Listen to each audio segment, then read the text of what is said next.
Bonjour, chers téléspectateurs des Free Médias, bienvenue à suivre cette édition du journal dont voici les sommaires.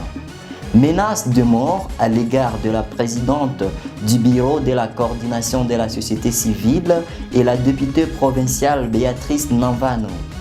Mise en garde à tous ceux qui propagent et diffusent les informations faisant la propagande de l'ennemi dans des groupes et des réseaux sociaux.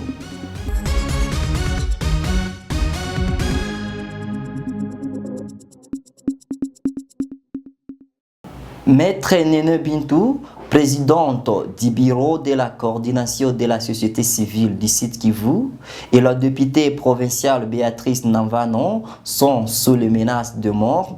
Déclaration faite par l'association de femmes des médias AFEM, de femmes du Sud Kivu, toutes confondues, en collaboration avec la composante femme de la société civile, c'est mercredi 29 janvier 2025 à Bukavu.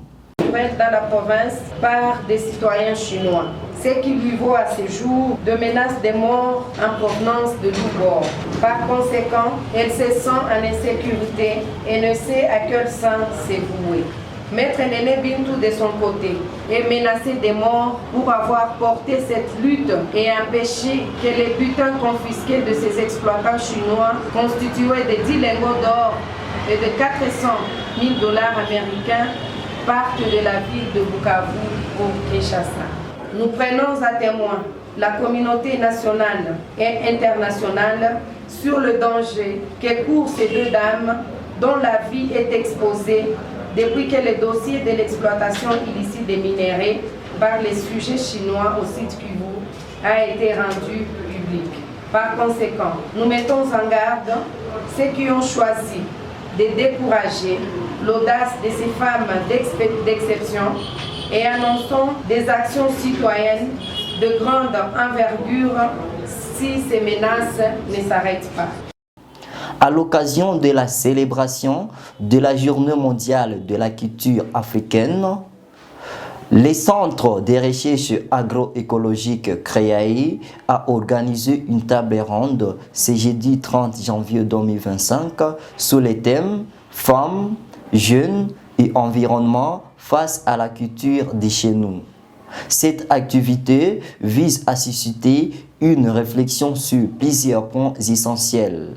Une rencontre visant à unir et échanger sur les valeurs africaines. Suivez les détails.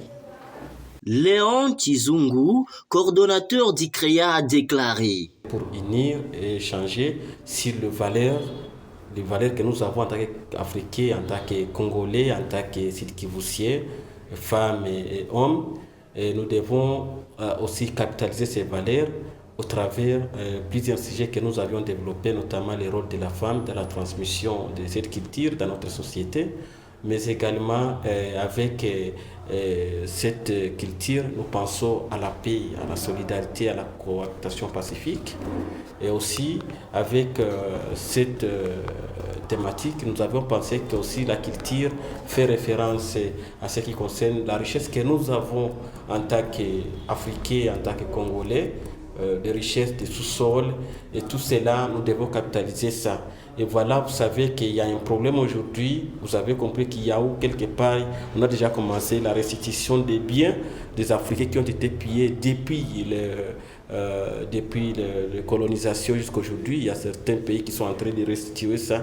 Et pourquoi aussi le Congo ne peut pas s'aligner sur ça? Et vous savez, nous sommes en train de réclamer la justice. Aussi transitionnelle. Madame Anne Mouchigo, l'une des intervenantes, a abordé les rôles de la femme et l'éducation dans la transmission des valeurs africaines face à l'intégration du genre. Elle a souligné que la femme joue un rôle essentiel dans la promotion de la culture. Je vais dire que d'emblée, je peux vous rassurer que la femme a une grande place, une grande responsabilité dans la culture africaine. De par mon exposé, nous avons montré qu'elle a un grand rôle qu'elle a joué et qu'elle continue à jouer. C'est-à-dire que dans la culture africaine, elle est cette femme-là qui est exemplaire. Je vais beaucoup plus insister sur l'éducation de ses enfants. Non seulement des enfants, ses propres enfants biologiques, mais l'éducation de la société. Elle est celle qui inspire, elle est celle qui donne goût à notre culture. Rappelons que la Journée mondiale de la culture africaine, qui est reconnue par l'Union africaine, a été instituée par l'UNESCO. Une marche pacifique et patriotique a été organisée ce lundi 27 janvier 2025 à Bukavu pour dire non à la guerre et l'agression rwandaise. Une activité organisée par le Bureau de la coordination provinciale de la société civile, le gouvernement provincial et les confessions religieuses. Les détails avec Mitera Rukozo. Commencé à la place Monziro vêtu en chemise, t-shirt et Lacoste blanc, brandissant des calicots, des sifflets scandant des chants, la population sud-kivusienne a exprimé son indignation face à l'occupation de la province du Nord Kivu par les terroristes du M23 soutenus par les Rwandais.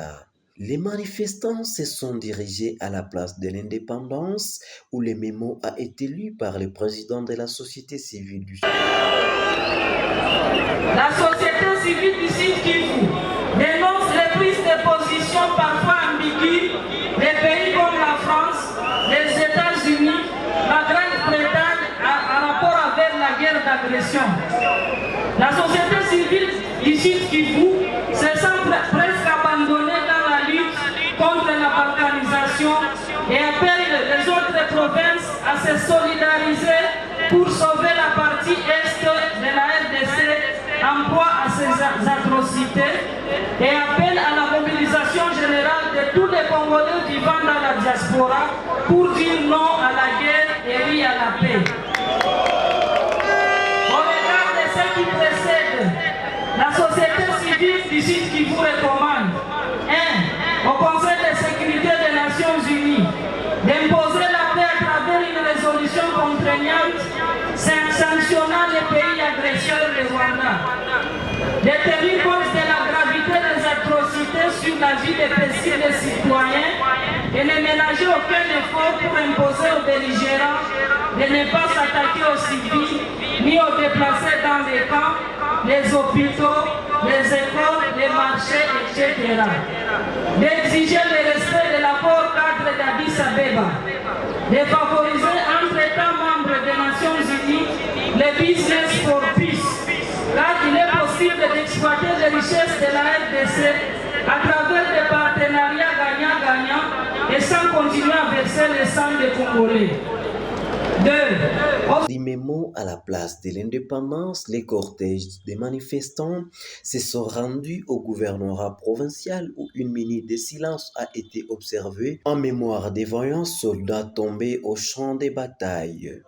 Le mémo a été réceptionné par le gouverneur des provinces du Sud Kivu, Jean-Jacques Porossi Sadiki, qui a salué les bravoures et le courage de la population et de vouloir soutenir les FARC. Tous ensemble, nous devons nous serrer la main, nous devons nous supporter les uns et les autres et ne pas tomber dans des erreurs du passé. À cet effet, je viens de recevoir le mémorandum de la société civile, de vous tous ici, et je remercie tout le monde.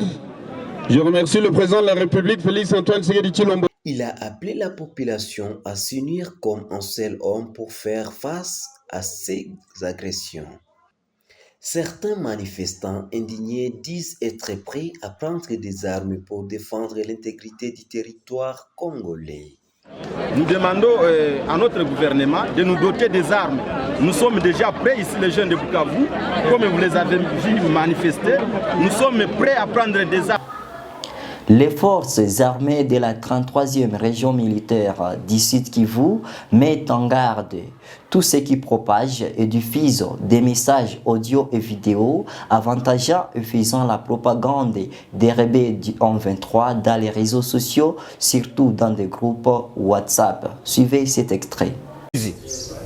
Tunataka kutosha ordre watu wote ambao wako mu magroupe ya marezo sosio wenye wanakamata maaudio au mavideo zenye zinaleta avantage, zenye zinafanya propaganda ya enemy. CNPS siko na programu ya kufanya mafilature. Ukikutaniwa huko mu group ya rezo sosio, groupe WhatsApp, na tunakukamata ulitia audio yenye inafanya propaganda ya enemy, CNPS mesure tunazikamata, ni kukamata ule mutu tunamfunga. C'est tout pour cette édition du journal, chers téléspectateurs de Free Media. Merci à toutes et à tous de l'avoir suivi. À la prochaine.